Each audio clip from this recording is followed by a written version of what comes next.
ఈ వారం GK questions తెలుసుకుందామా మరి? ప్రపంచములో అందరికంటే పొడగరి ప్రజలు డచ్చి వాసుడు. పొడగరి అంటే పొడవైన వాళ్ళు.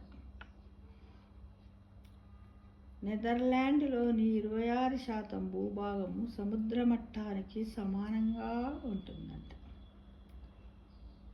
స్లాతులు వారానికి ఒకసారి మాత్రమే విసర్జనకు వెళ్తాయట. స్లాతులు అంటే ఇంచుమించు మన కోతులు, చింపాంజీలా ఉన్నాయి ఫ్రెండ్స్. శునకాలు మనుషుల కంటే 10 రెట్లు ఎక్కువ శ్రద్ధతో వింటాయట. శునకాలు.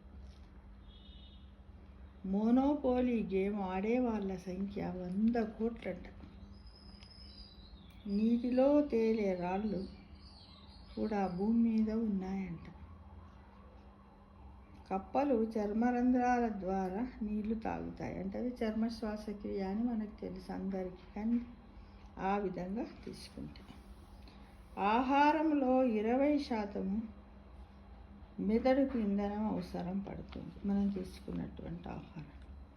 ప్రాచీన ఈజిప్టు వాసులు గాయాలైతే తేనె రాసుకునేవారట. టిబెట్లో నాలుకలు బయట పెట్టి పలకరించుకుంటారట. మనమేమో హాయనో, జై శ్రీరామనో, బాగున్నారంటామా?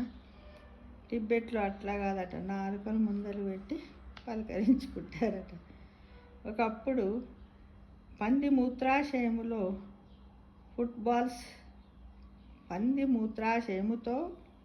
ఫుట్బాల్స్ తయారు చేసేవారట. ఫుట్బాల్.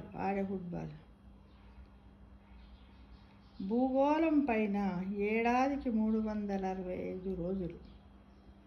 అంగారకునిపై 687 రోజులంట. ఒక సంవత్సరం భూగోళంపై 365 రోజులైతే గ్రహం అంగారకుని పైన 687 రోజులకు సమానమట. వెల్ షార్క్ 60 అడుగుల పొడవు పెరుగుతుంది.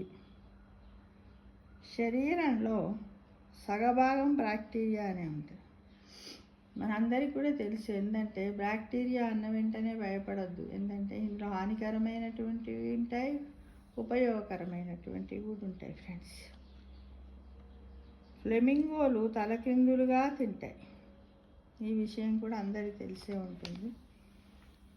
సూపర్ కంప్యూటర్ కంటే వేగంగా పనిచేస్తుంది మానవ మెదడు. ఎక్సలెంట్ అన్నమాట. అంటే భగవంతుడు ఇచ్చినటువంటి సూపర్ ఫాస్ట్ కంప్యూటర్ మానవుని యొక్క మెదడు.